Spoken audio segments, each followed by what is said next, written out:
Welcome, everyone, to another episode of Tales of the LGBTQ. My name is Douglas Parsons. My guest today is Sissy Thiessen Kootenayoo. I've gotten to know Sissy this year through her involvement as the informal two-spirit presence on Pride Corner. Through her involvement, Sissy has shared her culture and opened the learning for other 2S youths who attend these Friday gatherings. In addition, Sissy works with the Edmonton Two-Spirit Society, otherwise known as the E2S. If you've watched previous episodes of Tales of the LGBTQ+, and I highly recommend that you should, you will have listened to separate episodes with Ashley and Cheyenne, who also have a connection with E2S. Their journeys in the rainbow community are highly interesting, and I know that our guest, Sissy, has had a very interesting journey as well. There's many facets to Sissy that I'm looking forward to talking about, some of which her and we've talked about before, and others that are going to be new to myself and to you today. Sissy is a two-spirit Indigenous queer Treaty 6 Nakota Sioux, Cree, and German cultural facilitator, educator, powwow dancer, crafter, spoken word poet, singer, and creative writer. We're going to talk about her business, her background, and also the different work she offers through different cultural performances and through instruction, such as storytelling, crafting, and beading, and blanket exercise facilitation, drag, word poetry, so much more. So much more. I also want to make mention here that learning more about that has been a journey that I've been on for the last 2 years. And according to the oral history of local Indigenous peoples, it is likely that there have been two-spirit people in Edmonton since its foundation in 1795. Two-spirit peoples have been part of the Neewa Cree community for generations before colonization. And it stands to reason that two-spirit people would have the same continuity as other Indigenous peoples in this area. However, it wasn't until the 21st century that two-spirit-oriented groups were founded in Edmonton. This podcast, Tales of the LGBTQ+, is a weekly video and audio podcast that showcases the remarkable people within our community, the rainbow community. And it's through listening to their stories, our stories, that we learn and we understand from each other. We figure out where we've been in the past, where we are currently, and where we're going in the future. This episode has been recorded live, so do expect some snafus, some hijinks, and other technological issues. It likely has happened, and expect to hear it in your ears. If you're listening on Apple Podcasts as well as on Spotify, do please make sure that you leave ratings and comments, as that helps our algorithms, helps us get known to other people, and your stories are heard by others. If you're watching us here on YouTube, please keep in mind that our hair is always different. Hairstyles are tough. I'm having a difficult time, and my CPAP marks are showing today. But do make sure that you do press subscribe at the top so you get to hear other stories. Perhaps it's going to be your story one day. Word of mouth is great. Send those links to people who need to hear. I am based here in Edmonton, Alberta, Canada, and it is important for me to say that I would like to acknowledge that I work and live on Treaty 6 territory, a traditional meeting ground, gathering place, and traveling route to the Cree, Saulteaux, Blackfoot, Métis, Dene, and Nakota Sioux. I acknowledge all the many First Nations, Métis, and Inuit whose footsteps have marked these lands for centuries, especially the knowledge keepers and elders who are still with us today and those who came with us before. As you now know, I've opened myself up to listening, learning, understanding. I hope you continue on this journey with me and we learn the truth. And now may I bring to the screen and to your listening ears, Sissy Thiessen Kootenayoo. Sissy, welcome to Tales of the LGBTQ+. Thank you. Happy to be here. Yeah, how's it going today? Oh, it's going pretty good. Yeah, I'm gearing up to go to the Indigenous, how do they say it? Indigenous Alberta Tourism Summit down in Calgary, heading out there tomorrow. So got some prep I got to do today. At this function that you're going to, what would you be expecting, or what takes place at this summit? I've never been before, so I actually have a registered Indigenous tourism business, which kind of sounds like an oxymoron, honestly, Indigenous tourism, because like we're trying to steer away from commodifying and tokenizing and everything like that. But in order to be included in granting opportunities and knowledge sharing. And so that's what this is. This is a networking, knowledge sharing, exposure. There's also going to be a chance for us to experience other people's Indigenous experiences from across the province, which is exciting. So maybe some new partnerships can come out of it. And there's also going to be a gala celebrating kind of the best in the industry, because this is an entire industry. We've talked a lot here in the last year. We're very comfortable with each other. But as you know, my biggest fear throughout this was the pronunciation of your last name, as well as some other names that have come forward. Just in myself, making sure that I do proper pronunciation. Yes. How did I do? Did I do okay? Okay, so like it's not my position, to like judge or grade someone. You're the teacher. Just kidding. I also am a teacher who goes into classrooms. But anyways, something that I was taught is that if it's not your first language, you're going to have a hard time with it. And that's okay. Like our first languages, both of us, are English, right? So I had to go through the same learning that you did. And we just have to be understanding. So I want to call you in and invite you into some learning. I loved your land acknowledgement, but I did hear a couple of things. I just wanted to help you get to the higher level of pronunciation if you want it. Absolutely. So that word "solto" is how some people say it. Yeah. It's actually Soto. Soto. That's a whole nation of people.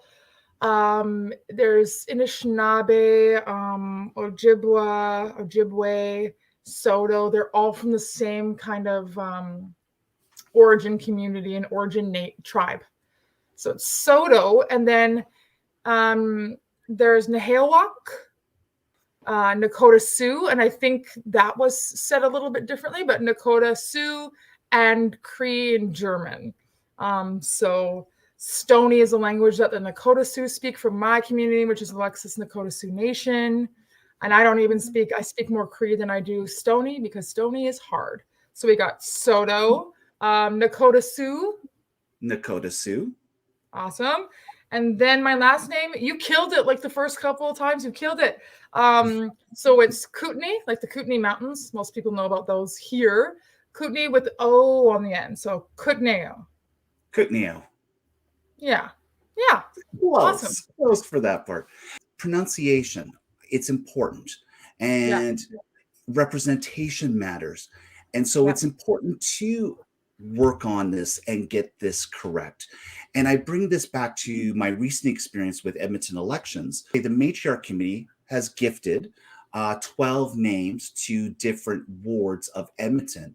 And this is the first time. And so there was the teaching words, teaching of the meanings, and it's important, especially as we move forward as a group. Yeah, something I noticed was that there was a lot of training. There's videos that was released by Elder Jerry Saddleback. I saw on there. I saw a few other faces I recognized, and they, in video and audio, told people how to say it, and it was written out phonetically, like on websites and everything. And I show up to my polling station in Ward Papasteo, and people are like, Papa Stew. It's more Papa Stew. And it's if there's I feel like people are just like, I'm too nervous to try to say it. Well, there's a middle ground between Papa Stew and Papasteo. Yes. You know, like there's a middle ground, like rather than just reverting just to the let's not even try. Like I think it's important, especially when there's so many resources. And I feel like the elections Edmonton staff are trained in how to say these. Yeah. And we also trained the staff for everybody. So over 3,000 people who went through, they all received on how to pronounce, and they were told where these websites are as well. Yeah, there's lots of people these days saying, I didn't know. But I think in 2021, with all the resources that have been put out and all of the millions, billions of dollars that have gone into like resource development, programming, education, I feel like there's a lot out there and there aren't really any excuses anymore. That's the tea. That's the tea. Exactly. And I agree with you. And so I'm glad that we're having this conversation because it is important and one needs correcting. But I also appreciate how you were saying beforehand the effort and the learning and working through and getting it correct. Very important. Yeah, because someone could listen to me and go, Sissy, you're saying it wrong. But the thing is like we all have different families that had different accents that travel around. So like you might hear, Amiskwachiwaskegan, you might hear Amiskwachiwaskegan, Amiskwatsiwaskegan. Like I hear all those pronunciations, and guess what? They're all right. The one that I personally think is wrong, Amiskwachi, that's the one that I think is wrong. Yes. And for our audio listeners, I have put a banner on the screen, which is translated to be the name of Edmonton. I will tell you right now, I have never been able to pronounce this word correctly, despite how many times I've practiced and have had the phonetic help with it as well. It's something I'm working on. It just takes continually trying to do it. Okay. Do you want to be brave and set an example for your listeners and tell Absolutely. me how you say it? I'm always going to make a mistake here. The Amiskwaskiwaskikan. I did. You know what? Again, that's better than Amiskwachi. Yeah, I used to work in high schools with like semi-permanent positions, and I taught the PE teacher at Oscar Romero High School how to say this, and he still kills it to this day. He's my success story. He's like 100% Polish or something. So amisk, do you know what amisk means? I do not. Do you know what this whole word means? I've just always been told that it just gets translated to Edmonton. Or no, it's Beaver House. Yeah. Oh, close. You're just missing one word. Beaver Hills House. Yeah, awesome. Yes. Yeah. And it's called that because when the animals were here first before us, and the animals that were here first in this area, that they were the kings and queens and the keepers of this land was the beaver, because we're right by the river, right? So Beaver Hills House, before a bunch of the hills were leveled out for farming and settling and all that stuff. So Beaver, Amisk. Awesome. I go into schools and I like help kids learn how to say some words as well. So Amisk is beaver. Okay. Amisk. Wa, like water. Wa, where does the beaver live? In water. Wa, and then chi, like cheese. So let's try that. Amiskwachi.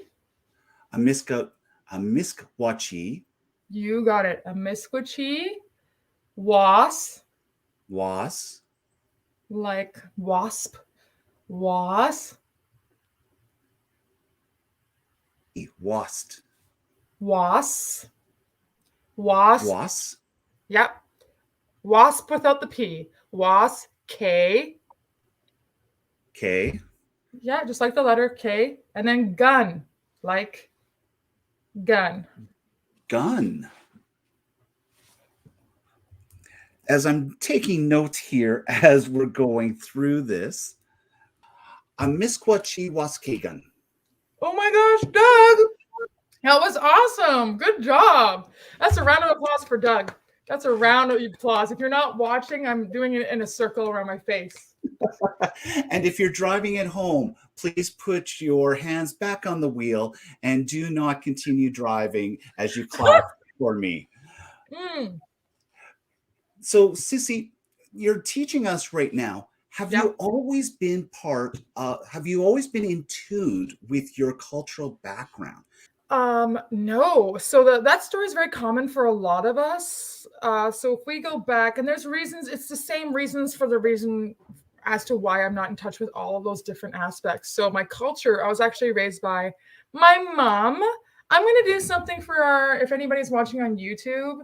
And if you're like, I'm not watching on YouTube, you're going to want to after you hear this. I'm going to quickly grab a picture of my mom that I have, and my brother, and me. So I was raised by my mother, who is like, she did an ancestry test. She's like 99 point something % German. Oh, I don't know if you can see it super well, but that's myself, my brother, Nick, and my mom. I was raised by her and my stepfather, who is, he's like Heinz 57 European. So 2 non-Indigenous Caucasian parents. And my biological father is the one from Alexis Nakota Sioux Nation. He wasn't in the picture due to severe addiction to alcohol. So the reason that he has that, and it's tough to speak for people, but this is just what I've learned, is him and my uncles were put into CFS, so they're part of the 60s Scoop. And they endured a great deal of abuse at the hands of their foster families and group homes and everything else.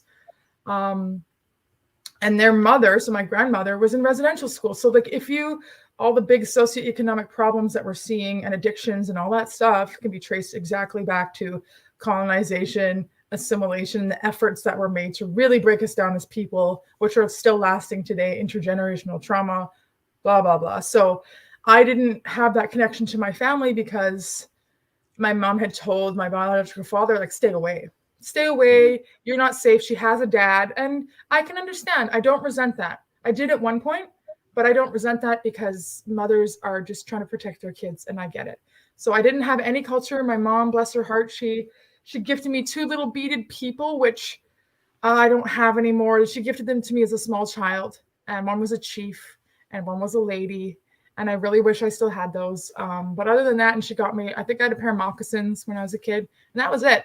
So I found my culture when I was 19. I ran away from Edmonton from my mom and my problems, and I went to university. And in university, they had a subsidized Native housing program, as well as a Native Student Center for social events, and then a Nisga'a Indigenous Student Center for the academic side of things. So lots of support, and that's where I got exposed to my very first sweat, to smudging, I had to learn everything as an adult, and I made a lot of mistakes.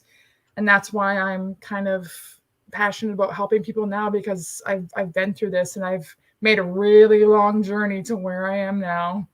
Your story is similar in many ways to Ashley and Cheyenne, who've been here before, that it was their adulthood where they began to learn about themselves. Mm-hmm. When you were growing up, did you hear the words Two-Spirit, or was this adulthood as well? No. And okay, this doesn't have to do with Two-Spirit, but you want to know something insane, but actually it makes sense now that I've been in ceremony and I have teachings and stuff. When I was a kid, I was sitting on the grass one day. I don't know how old I was. I'm going to put myself at like 6, between 6 and 8 years old. And the word nehio came to me. And that is the word for Cree, or like the Cree language. And I was like, nehio. And I just said it out loud. I'm like, nehio, mom, what is that? She said, I think that's the word for Cree. And she knew that, which I am so impressed by now. But she knew that. And I had never heard it before anywhere. Like in my school, I'm 33 in January. Like we didn't have our liaison. We didn't have any contractors, any elders coming in, like nothing. When I say 0, I mean 0. So I knew that word. I certainly didn't know Two-Spirit and everything else, but I was born, I guess, knowing that word, which I think is pretty cool. That's phenomenal. That's absolutely phenomenal. the word was within you all along.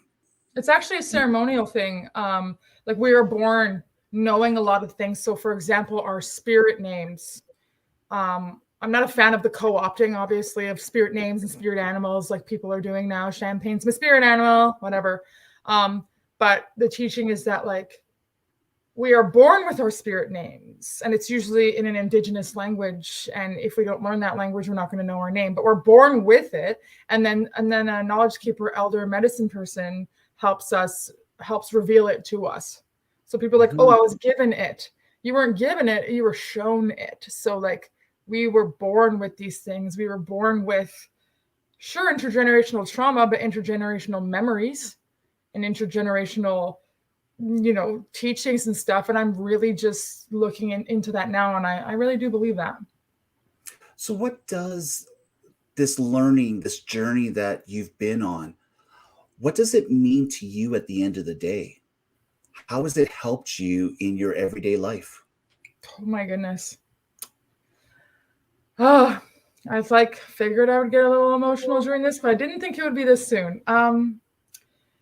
Finding my culture. So unfortunately, like there are people in the community who are like, you weren't raised in a reserve. You weren't raised with your teachers. You weren't raised with your family, blah, blah, blah. You're a neonative. You're new. You don't know what you're talking about. That's unfortunately an opinion that's out there that I believe comes from the colonized view of things. But anyways, so that's out there. But for me, I guess, so what? That's the story for a lot of us. A lot of our parents were taken away. A lot of our grandparents were in residential school, or our parents, like, we're missing stuff. That's the tea. But for me, like, finding it, like, I always, as a kid, felt like something was missing. I knew something was missing. And I was like hungry for that knowledge, but I didn't know what I was hungry for. And now that I've found it, and even though I'm not gonna lie to you, like my first few years and even now, like there's some stuff is just so hard to learn. So many mistakes can be made. Some people can be really ununderstanding and mean about things, but finding it has just, it's helped me find my purpose in life, honestly. Like that's what I do. I'm like, people ask me, what do you do? What do you do? And everything I do. So as an artist, as you said, I'm a spoken word poet. I'm a dancer. I'm a singer. I'm a drag artist. I'm many things in that area. As an educator, performer, and workshop facilitator or community educator for E2S, it's all about Indigenous culture, like all of it. That's my life. That's who it's helped me find my purpose and my path in life, honestly. Yeah, we've talked before, and you are the informal 2S educator when it comes to our Pride Corner on Whyte. Again, I mentioned Pride Corner on Whyte on these podcasts often, especially lately, because I'm so proud of everyone who's involved. Every Friday, we meet to protest against the street preachers, but it's a gathering place for everyone, including and especially our youth. And I'm very proud of you, and you don't need me to tell you this. But there's been moments over the past year where I just watch you, and I watch you because just by you being yourself and representing who you are, youth are watching. And I know Dakota watches this podcast, and Dakota is one of our Two-Spirit youth, unhoused at one point. She's just entering her journey, learning about herself and within the 2S community, the rainbow community, her culture, and she just watches you. And there was a moment earlier this year when you were representing your culture in dress, and you showed everyone a dance. Dakota and others were just watching you. And ever since then, when you are not there, Dakota represents the dance. And every time she comes to me and says, can we play this song? And she dances the dance that you taught. And she doesn't need people watching. She does it for herself. And there's this beautiful halo around her when she does that. When I tell you things like this, what goes through your mind? Yeah, I've seen it myself before too. My mind kind of goes, we're taught about humility a lot in our culture. Mm-hmm. That's very important. I'd say that's like one of the number one teachings. Like, you don't brag about yourself. You don't like, and that's where my brain goes like, that is a really beautiful thing. And I don't want to take any credit. Like, I don't know.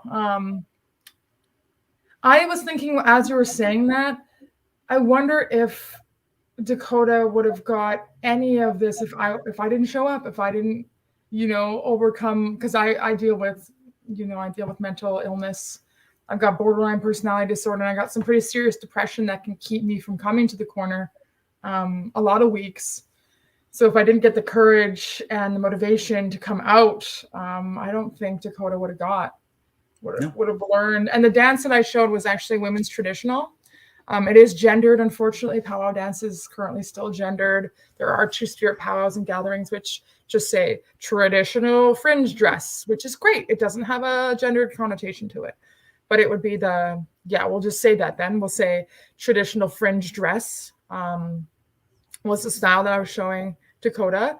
I can dance jingle, and I can teach a couple of steps for fancy. I'm not much of a fancy dancer, I'll be honest. I have a beautiful shawl that I just... Yeah, it's hard. It's really hard. So I look at Dakota, and I know on social media that you're attached with them as well. And there's been videos where Dakota just dances, and it's the dance. And I just go back to that moment where I saw that click, where they needed that, and they needed you in that moment. And yes, humility is fantastic. And I hope that I show humility as well with my interactions. But Sissy, they would never have been on this journey that they're on of healing if they had not had you there that evening.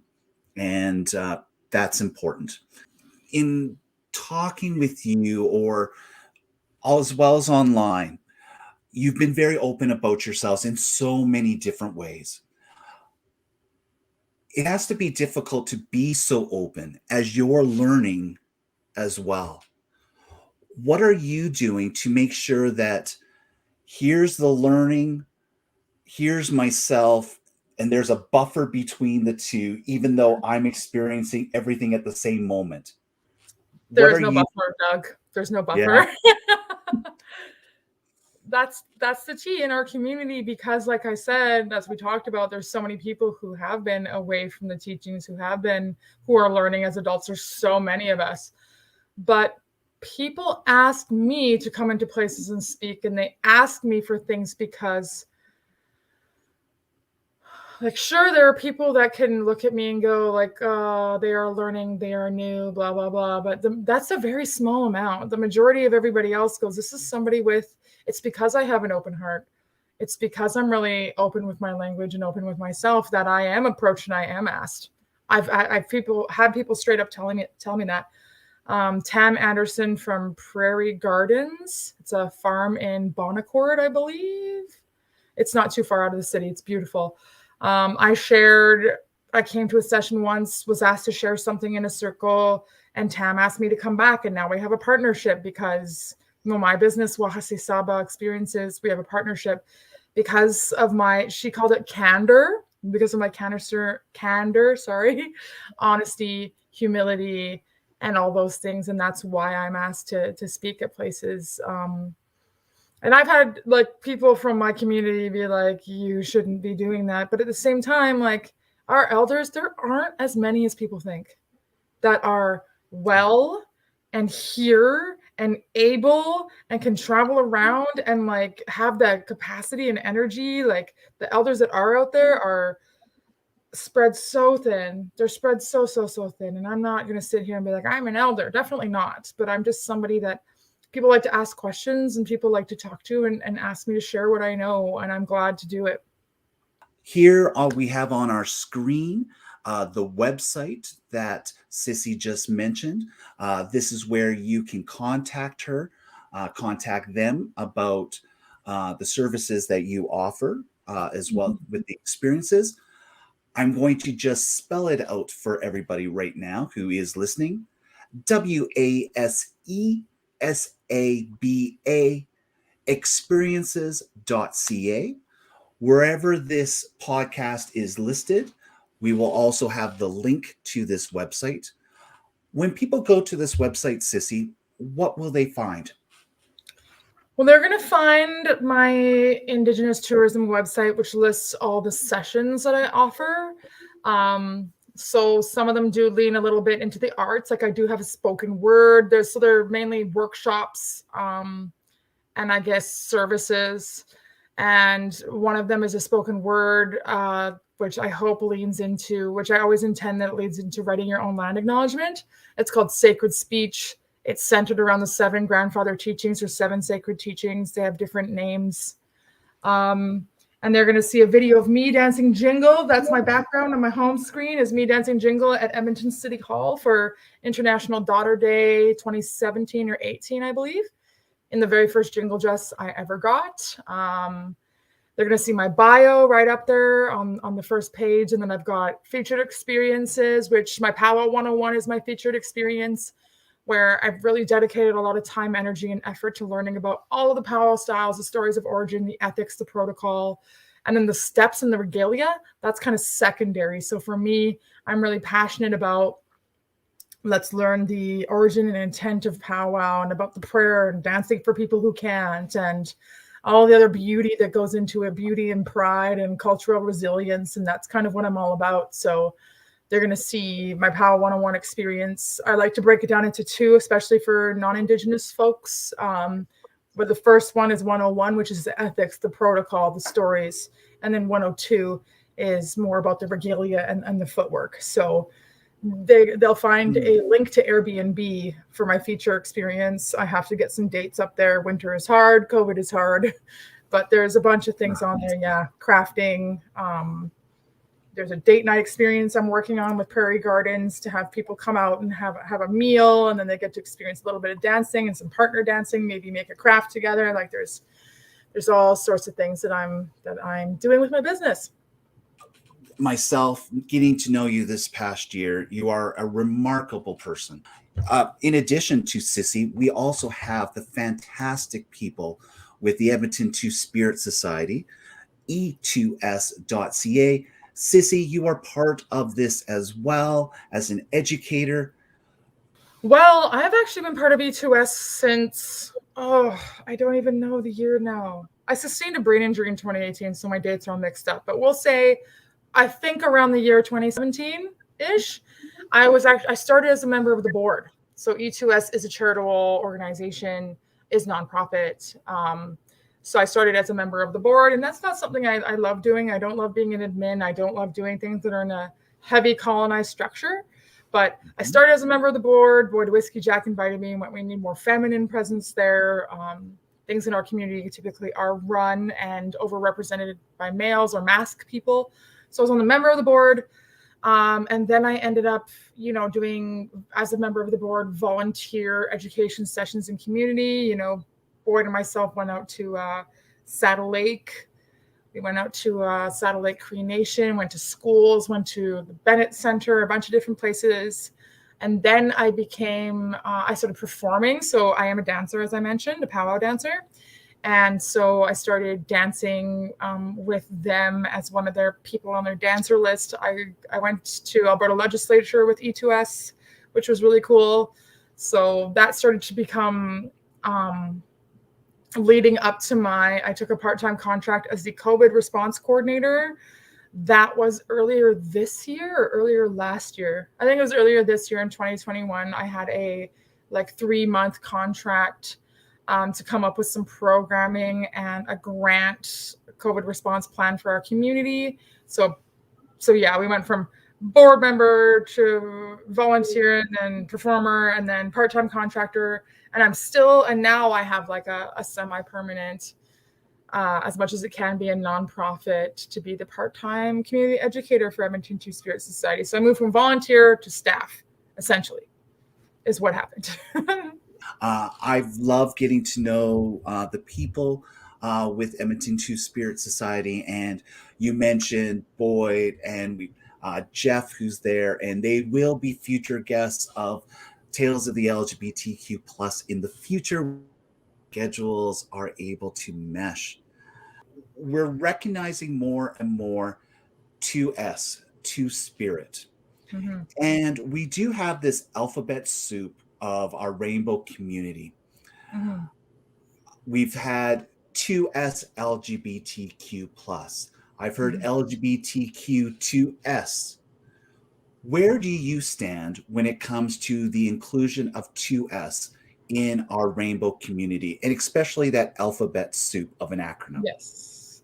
I was actually going to mention this to you, Doug, because I noticed that 2S isn't included in your title of this acronym. And I understand, you make a name, you put the podcast, it's established, it's difficult to change.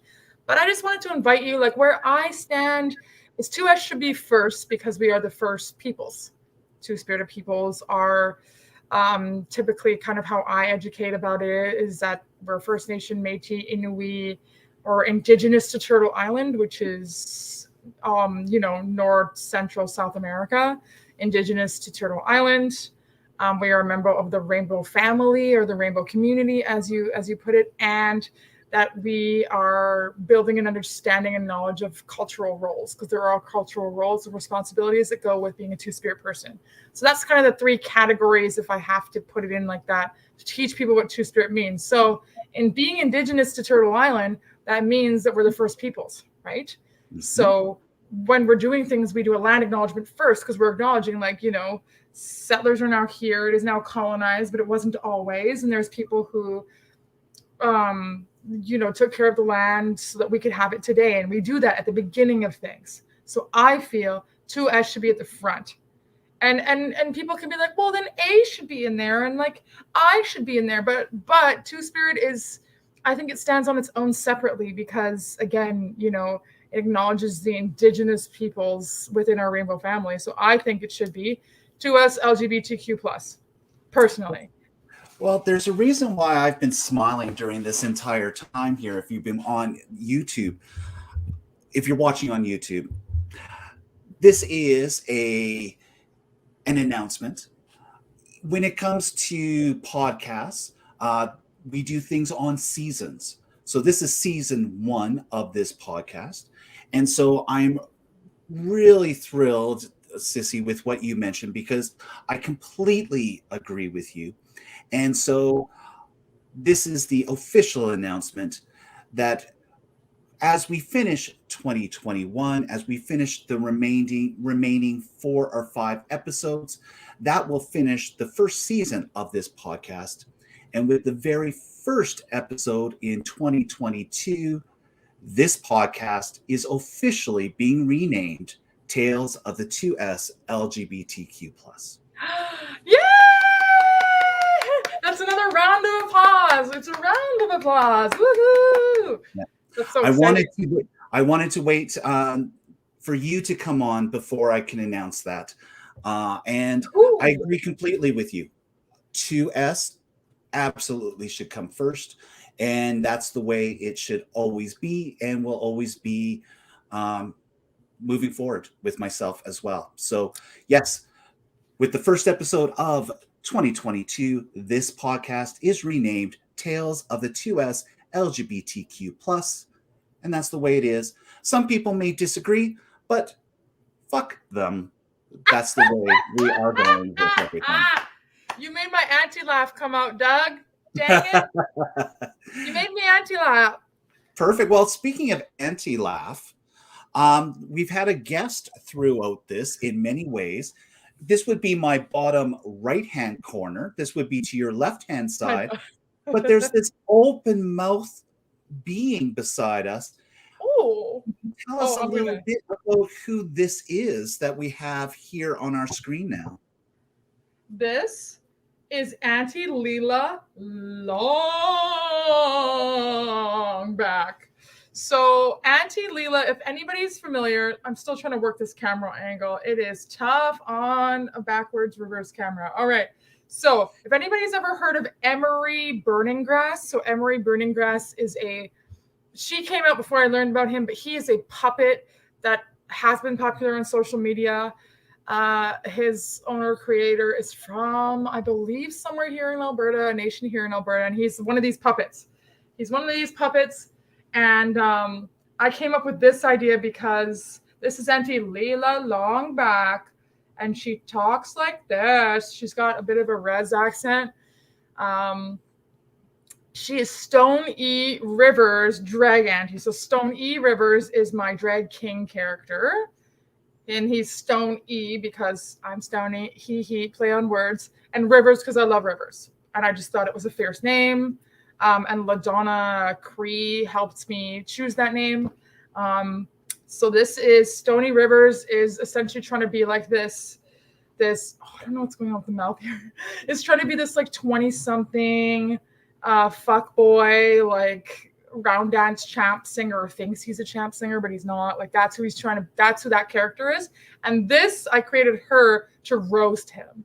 So like I have this I created it for Toronto Pride, or Two Spirits of the First Nations, or what the Two Spirit Society is called in Toronto. So my sibling, Kyron Potts, worked there and contracted Stony to do this like 20-30 minute comedy piece. And I was like, Stony can't do it alone. So I made Leela. This is actually my ex and his cousin. They run Injun Comedy, or Injun Tales, INJUN. I believe it's Injun Comedy on Facebook. And they had this puppet originally as Leland. So it was a male. And, when you buy the puppet in its original form is male presenting, right? And so I got an idea. I just have these creative bombs land in my brain, and I go, I need to create a drag auntie. Can I borrow your puppet?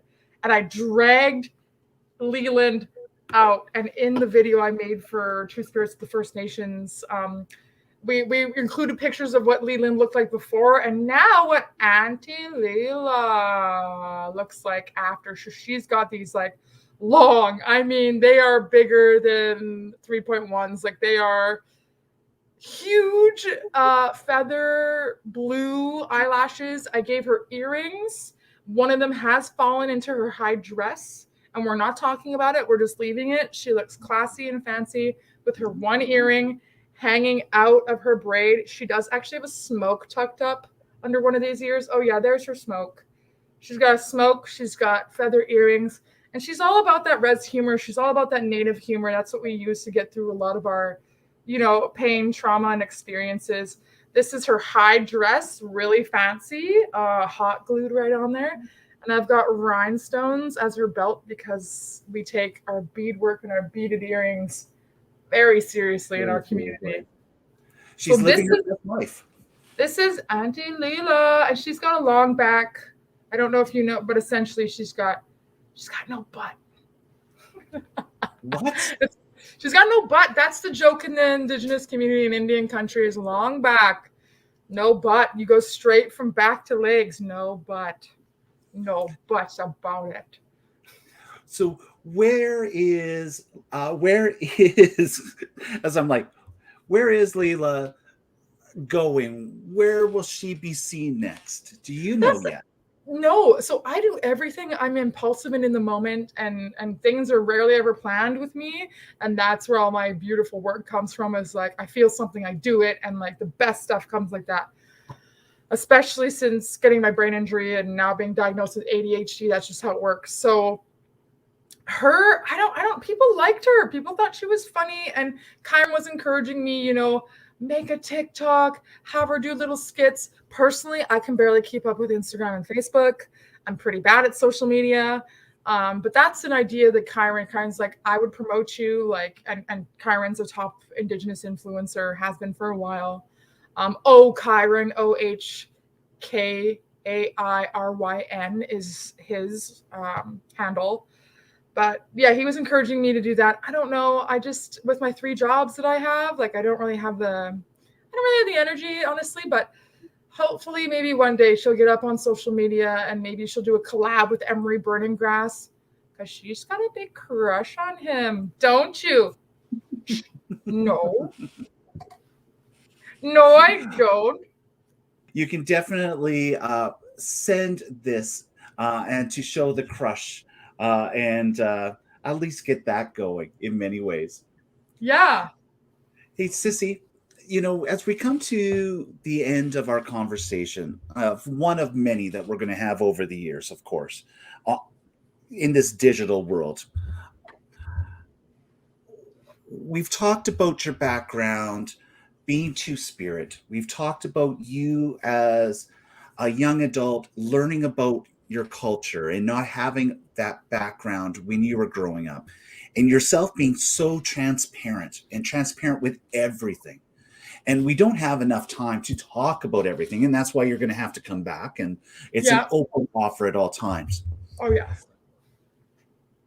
When it comes to you, where do you go from here?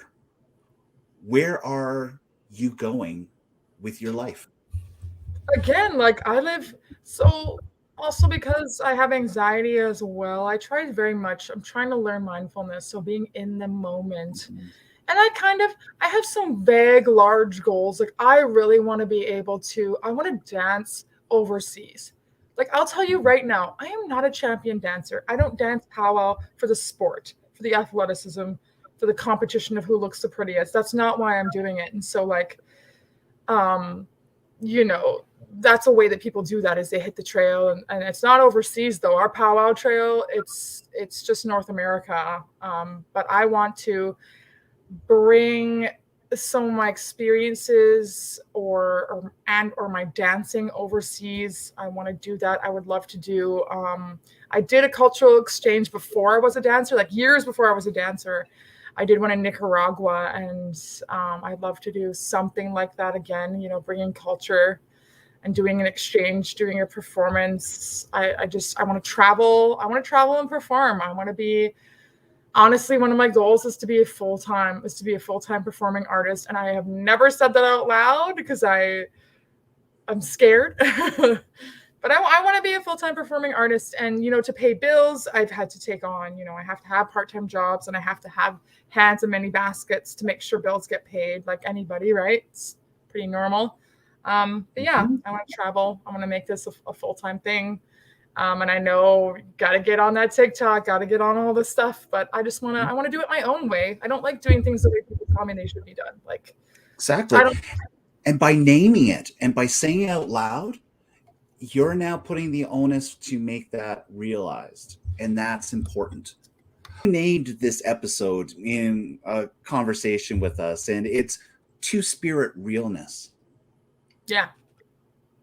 What does that mean to you?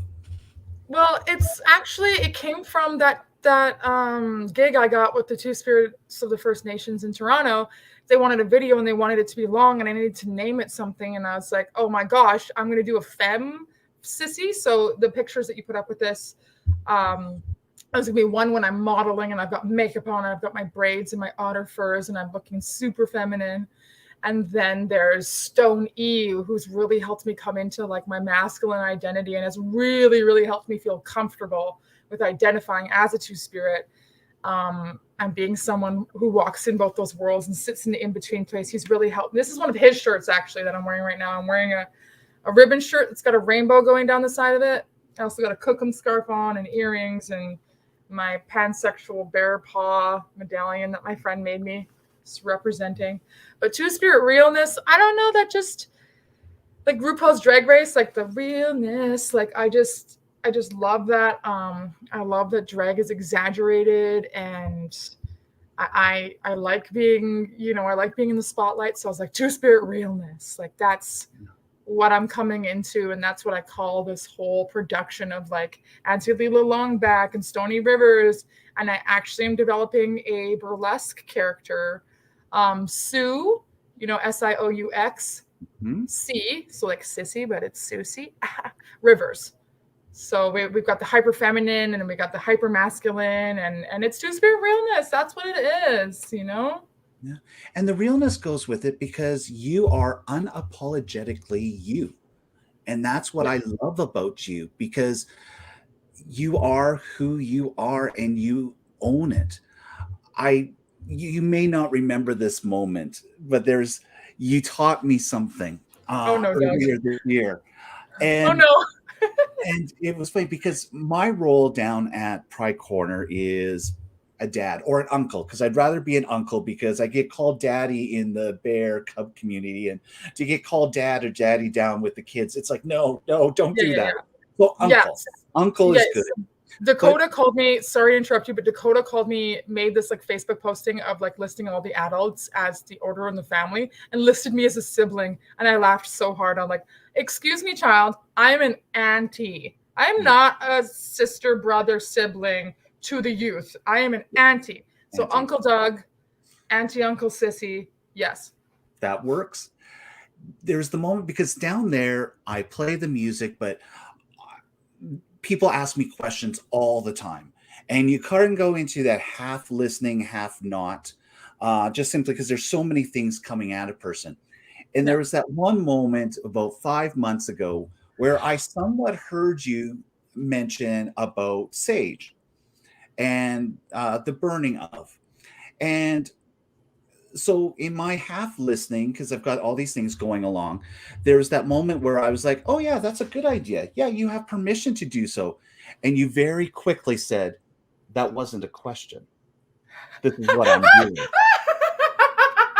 And there's that moment of me going, yes, of course. You don't need my permission, but I also have to listen more and not just be yes, no, and be in the moment. And so I hope you now know that since then, when you talk, I am listening at all times simply because they're one must. So little things like that are important. You made me auntie laugh again, Doug.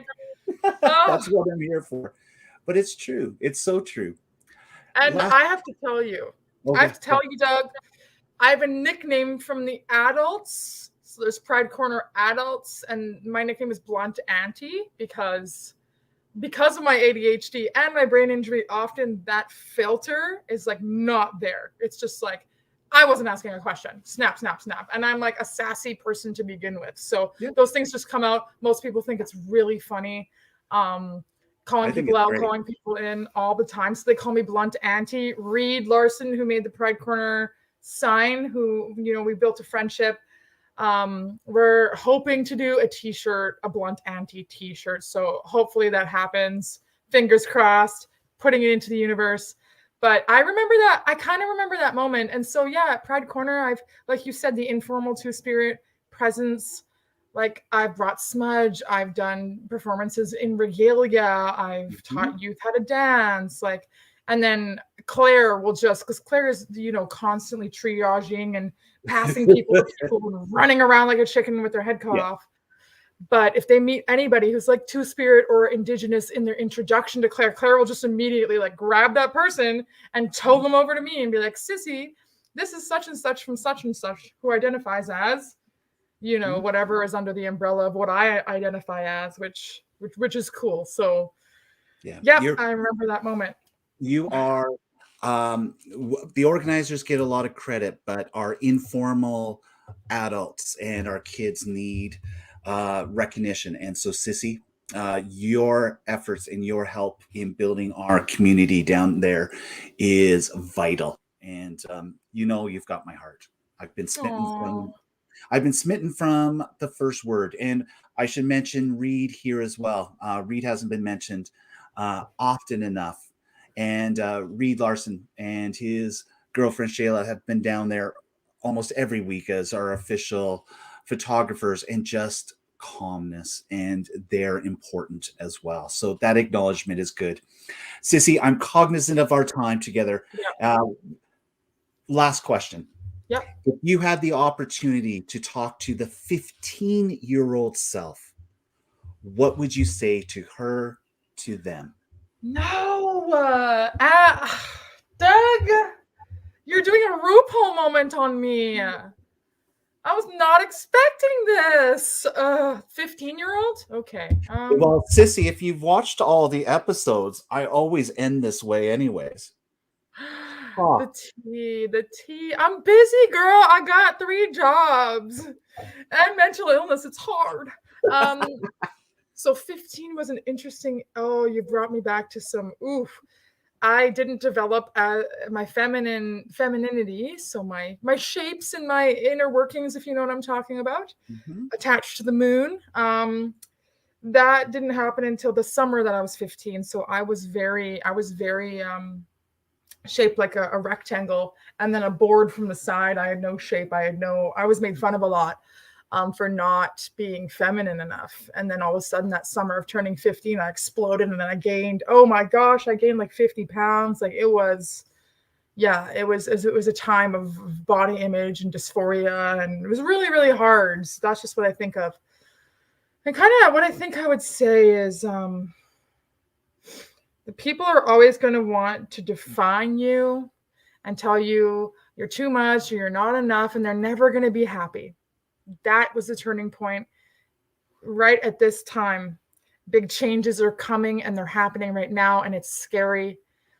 It doesn't have to be. Like, it's a time to lean into it as much as you can, because in the future, these are going to be things that are going to kind of help you with your complex, multifaceted, intersectional identity. It's okay. It's okay to be really, really small and slim, and it's okay to be the exact opposite, to be shapely and to have gained weight, and to present as masculine, to present as feminine. There's going to be a time in the future where you're able to embrace both, celebrate both, perform as both, and build a career and a life around being intersectional, mixed identities, especially. And something that's really cool that I can tell you, young sissy, is that there's something that you don't know about now that's coming, and it's your Indigenous culture, heritage, teachings. And you're going to learn about that in 4 years from now, and it's going to change your life. It's going to change your life and open up doors and windows in your spirit, and show you cool things that you can't even imagine, that way outside of this little world that you're living in right now, surrounded by alcoholism and borderline poverty and bullying and all these feelings you're going through. So it's going to get better. There's something really cool, magical and special coming. So I love you, Sissy. You're doing well. You're doing quite well. Thanks, Doug. Of course, please subscribe. Please leave comments, ratings. That helps our stories be heard. On behalf of Sissy, my name's Douglas Parsons. Again, you've been listening to Tales of the LGBTQ+, soon to be rebranded Tales of the 2S LGBTQ+, reminding you all to be good and always text when you get home. Until next time, everybody. Bye, Doug. Ish nish. Thank you, and Stony.